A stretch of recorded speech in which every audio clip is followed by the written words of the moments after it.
Yo, what's going on, guys? It's Houston Sports Talk back into the video today. Today, we're going to be talking about one of the most recent NFL free agency signings. As in the last couple of days, free agency in the NFL has kind of woken up again.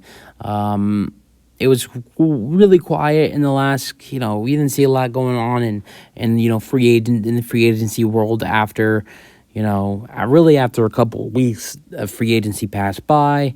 And leading up to the draft for about maybe almost a month, you didn't see a lot of signings, being made. But then post-draft, that's where a lot of guys, where some of the position, because if you sign with the team, unless you really feel like you're going to definitely be a starter on that team, you don't know who they're going to draft. I mean, for guys like some of these guys that have been signed, they don't know what a team's going to do in the draft. And a lot of free agents are, not, the free agents that are, solid players and not as good as the top free agents wait usually all the time to sign with the team.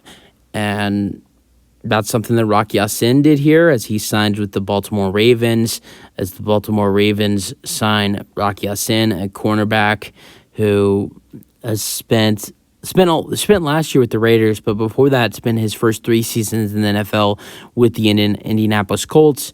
He started in most of his career. I mean, he's played in, I think, 52 games in his career, and there's only he's played 52 games in his career and has only missed, I think he's only missed 17 games, or not started. So he started 35 of the 52 games he's played in his NFL career, and it's been pretty solid in his NFL career.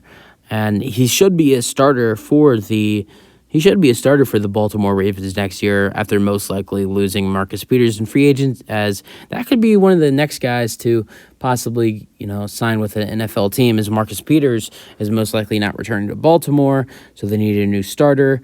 Peters is out. Rock Ya-Sin is in.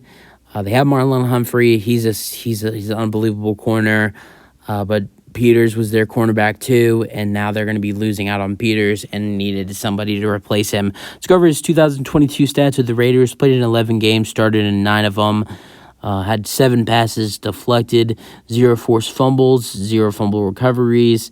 He had 0 sacks, any interceptions. I don't think he had any interceptions. No, he didn't have any. He has 2 He has 2 career interceptions in NFL, and those were in his 2 first seasons. So 0 interceptions, but did have 45 tackles and 0 tackles for loss. So his season with the Raiders was not that great last year. But 2021, 13 games, 8 game starts, 8 passes deflected, 1 forced fumble, 1 fumble recovery that he returned for 13 yards. And he also had 31 tackles.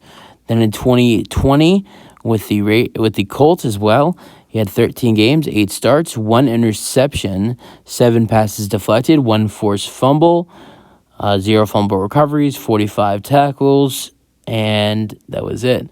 2019, in his rookie season, he played 15 games, started in 13 of them, had 1 interception, 5 passes deflected, 1 forced fumble, 62 tackles, and 2 tackles for loss.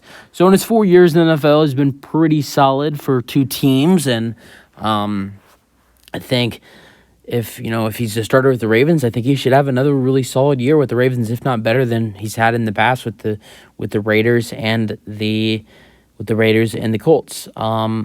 Should be that starting quarterback number 2, and we'll see what ends up happening at that position for the Baltimore Ravens this offseason. I think it's a really decent signing. He's a really solid corner, and that's it for the video. Hope you guys enjoyed, and peace out. Let me know your thoughts.